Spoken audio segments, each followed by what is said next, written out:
Hello guys, Begum's অ্যালবামে আপনাদের সবাইকে আরও একবার ওয়েলকাম। আর আজকে আমরা কিন্তু সো এক্সাইটেড, কারণ আজকে আমরা হসপিটাল থেকে আমাদের প্রিন্সেসকে নিয়ে বাড়িতে যাব। আর আজকের এই ব্লগের মাধ্যমে আপনাদের সঙ্গে শেয়ার করব কেন আমি ডেলিভারি ব্লগটা করতে পারিনি এবং বাড়িতে যাওয়ার পর আমরা আমাদের প্রিন্সেসকে কিভাবে ওয়েলকাম করলাম, খুঁটিনাটি সমস্ত কিছু। So please stay tuned. এই John Hopkins Howard county medical centre হসপিটালে কিন্তু বেগম মার্চ 2025-এ বর্ন করে। আর এই হসপিটালটা কিন্তু ইউএসের খুব নাম করা হসপিটালের ভেতরে একটা। আর এখন আমি আপনাদেরকে হসপিটালে চারপাশের ভিউটা অ্যাট এ গ্লান্স দেখানোর চেষ্টা করছি। বেগম বর্ন করার পর যে রুমটাতে আমি ছিলাম সেই রুম নাম্বারটা আপনাদেরকে একটু দেখিয়ে দিচ্ছি। এই রুমটা পড়বে কিন্তু হসপিটালের মেন গেট দিয়ে ঢুকে করিডোর দিয়ে গেলে রাইট সাইডে। দেখুন আমার রুম নাম্বারের নিচে আমার লাস্ট ফুল নেম এবং ফার্স্ট নেমের ইনিশিয়াল লেখা আছে। আজকে আমার হসপিটাল থেকে ছুটি হবে, তাই বিপ্লব গেছে ডিসচার্জ পেপারে সাইন করতে। আর এদিকে আমি 5 দিন পর বাড়িতে ফেরার আনন্দে একদম রেডি হয়ে বসে বেগমের সঙ্গে একটু গল্প করছিলাম।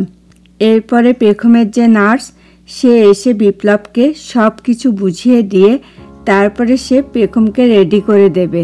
এখন আমি আপনাদের সঙ্গে শেয়ার করব কেন আমি ডেলিভারি ব্লগটা করতে পারিনি। আমি প্রেগন্যান্ট হওয়ার পরে আমার কিন্তু প্রথম দিকে প্রত্যেক মাসে একবার করে ডক্টরের সঙ্গে প্রিনেটাল ভিজিট থাকতো।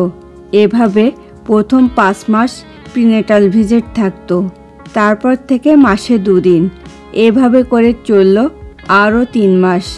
তারপর ডেলিভারির ডেট যত কাছে আসতে লাগলো তখন থেকে কিন্তু প্রত্যেক সপ্তাহে আমার একবার করে প্রিনেটাল ভিজিট থাকতো। তেমনি একদিন আমার ডক্টরের কাছে প্রিনেটাল ভিজিট ছিল, আর আমার ডিউ ডেট থেকে মাত্র কয়েকটা দিন আগে। যেদিন আমি লাস্ট প্রিনেটাল ভিজিটে যাব সেই দিন সকাল থেকে আমার ভীষণ শরীরটা খারাপ লাগছিল, মাথা উঁচু করতেই পারছিলাম না। বিপ্লব তখন অফিসে ছিল, আর আমার ওই দিন ডক্টর ছিল বিকেল 4টে নাগাদ। বিপ্লব ইউজুয়ালি কিন্তু অফিস থেকে 3টের ভেতরে চলে আসে, তাই বিপ্লব অফিস থেকে এসে আমাকে নিয়ে ডক্টরের কাছে যাবে।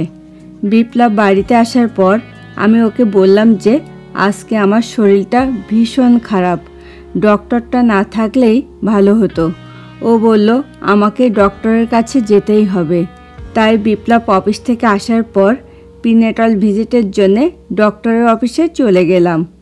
সব কিছু যখন আমার চেক করছিল তখন দেখলো যে আমার প্রেশারটা হঠাৎ করেই অনেক হাই হয়ে গেছে, যেটা আগে কখনো হয়নি। আর প্রেগন্যান্সির এই স্টেজে প্রেশার হাই হলে নাকি সেটা মা ও বেবির দুজনের জন্যেই লাইফ রিস্ক। তাই ডক্টর সঙ্গে সঙ্গে বলল যে তোমরা এক্ষুনি হসপিটালে চলে যাও, তোমরা যদি চাও আমি অ্যাম্বুলেন্স কল করে দিতে পারি। তখন আমরা বললাম অ্যাম্বুলেন্স লাগবে না, আমরা আমাদের গাড়ি নিয়েই যেতে পারবো। তখনও বুঝতে পারিনি যে আমি একেবারে বেবি নিয়েই বাড়িতে ফিরবো। তারপরে আমরা হসপিটালে চলে যাই। যাওয়ার পর ওরা আমাকে অবজারভেশনে রাখে, কিন্তু কোনো মতেই প্রেশারটা যেন কন্ট্রোল হতে চাইছিল না। তারপরে তারা আমাকে ভর্তি করে নেয়। যেদিন আমি হসপিটালে ভর্তি হই ঠিক তার পরের দিন আমার যে ডক্টর ছিল সে এসে বলল যে আমরা প্রথমে নর্মাল ডেলিভারি করাবো। তার জন্যে ওরা আমাকে লেবার পেন তোলার জন্যে মেডিসিন দেবে। সেখান থেকে হয়তো বা পেনটা উঠতে 2 থেকে 3 দিন টাইম লাগবে। এরপরে ডক্টর আল্ট্রাসাউন্ড করে দেখতে চাইলো যে বেবির পজিশন ঠিক আছে কিনা। আল্ট্রাসাউন্ড করে দেখলো যে না, বেবির পজিশন ঠিক নেই। তখন তারা ডিসাইড করলো যে সি সেকশন করাবে। তার জন্যে তারা বিপ্লবের কাছে অনুমতি চাইলো। তখন ওই মুহূর্তটাতে আমরা দুজনেই দিশেহারা হয়ে গেছিলাম। তখন বিপ্লব আমাদের পরিচিত দুই একজন কাছের বন্ধুবান্ধব ও আমার ছোট ভাইয়ের কাছে জানতে চাইল যে আমাদের কি করণীয় বা কি করা উচিত। তখন সবাই বলল যে ডক্টর যেটা বলবে সেটাই করা উচিত হবে।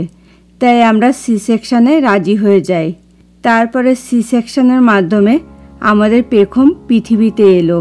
তাই সব কিছু সাডেনলি হয়ে গেল বলে আমরা মানসিকভাবে কিন্তু একদমই প্রিপেয়ার ছিলাম না। সেই কারণেই কিন্তু আমি ডেলিভারি ব্লগটা করতে পারিনি। আর এদিকে কিন্তু নার্স পেখমকে রেডি করে দিচ্ছে। যেহেতু আমার সি সেকশান, তাই আমাকে কিন্তু 5 দিন হসপিটালে থাকতে হয়েছিল। যদি নর্মাল ডেলিভারি হতো সেক্ষেত্রে কিন্তু পেশেন্টের সিচুয়েশান অনুযায়ী কোনো ক্ষেত্রে 2 দিন থাকা লাগে, আবার কোনো ক্ষেত্রে ডেলিভারির পরের দিনও ডিসচার্জ করে দেয়। তবে আমরা আগেই ঠিক করে রেখেছিলাম যে আমাদের বেবিকে নিয়ে যেদিন আমরা বাড়িতে যাব সেদিন আমরা আমাদের বাড়ি থেকে শুরু করে সব কিছু মনের মতো করে সাজিয়ে বেবিকে ওয়েলকাম করব। বিপ্লব যেহেতু আমাদের সঙ্গে হসপিটালে থাকতো, তাই ও রোজ একটা নির্দিষ্ট টাইমে বাড়িতে যেয়ে অল্প অল্প করে ডেকোরেশন করে আসতো। আর ডেকোরেশনের কিছু আইডিয়া আমি ওকে দিয়েছিলাম। আর তাছাড়া সমস্ত ক্রেডিট কিন্তু বিপ্লবেরই। নার্স পেখমকে রেডি করে দিয়েছে। এখন পেখমের ড্যাডি পেখমকে কার সিটে বসিয়ে বেল্টটা বেঁধে দিচ্ছে।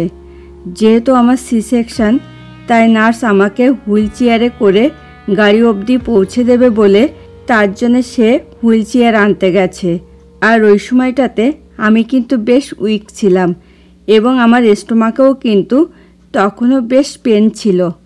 আর এদিকে কিন্তু নার্স হুইল চেয়ার নিয়ে এসেছে এবং আমিও কিন্তু হুইল চেয়ারে বসে পড়েছি। এরপরে নার্স পেখমকে আনতে গেল ফটো তোলার জন্যে। মাঝে ছোট করে কিন্তু একটা ফটো ছেঁচানো হলো সমস্ত স্মৃতিগুলো ধরে রাখার জন্যে। আমরা কিন্তু অলরেডি গাড়িতে উঠে পড়েছি বাড়ি যাওয়ার উদ্দেশ্যে।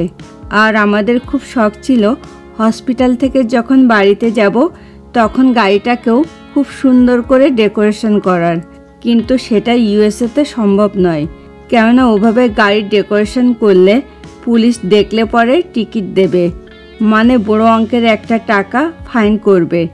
তাই আমরা ঠিক করেছিলাম যে বাড়ির কাছাকাছি যে বিপ্লব গাড়িটাকে পার্ক করে ডেকোরেশন করবে আর আমাদের শখটাও কিন্তু পূরণ হবে। সেই মতোই কিন্তু আমরা গাড়িটাকে ডেকোরেশন করেছিলাম। বিপ্লব গাড়িটাকে কিন্তু অলরেডি পার্ক করেছে ডেকোরেশন করার জন্যে।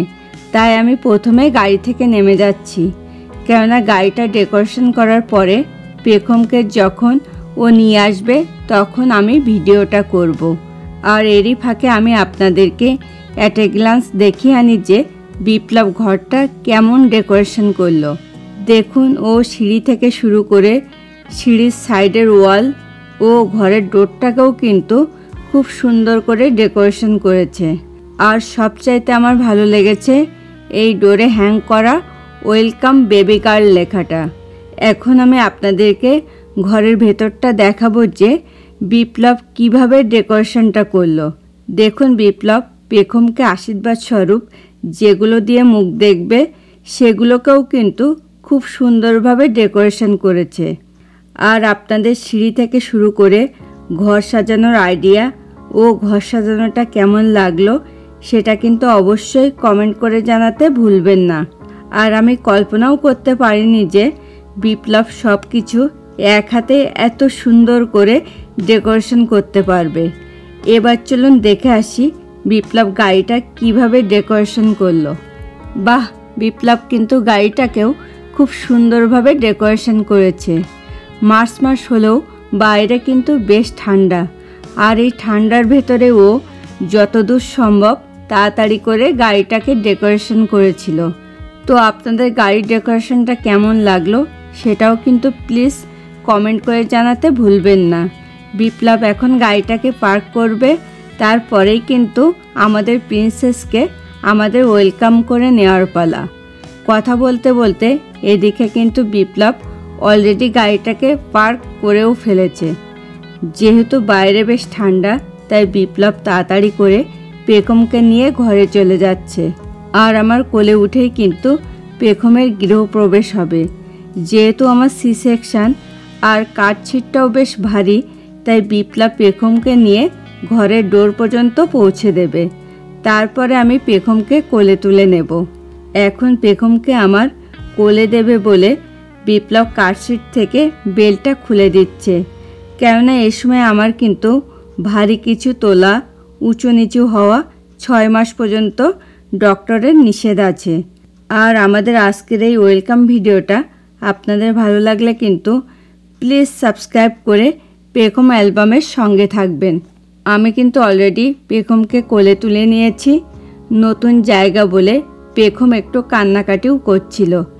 এখন আমি পেখমকে নিয়ে ঘরে প্রবেশ করছি।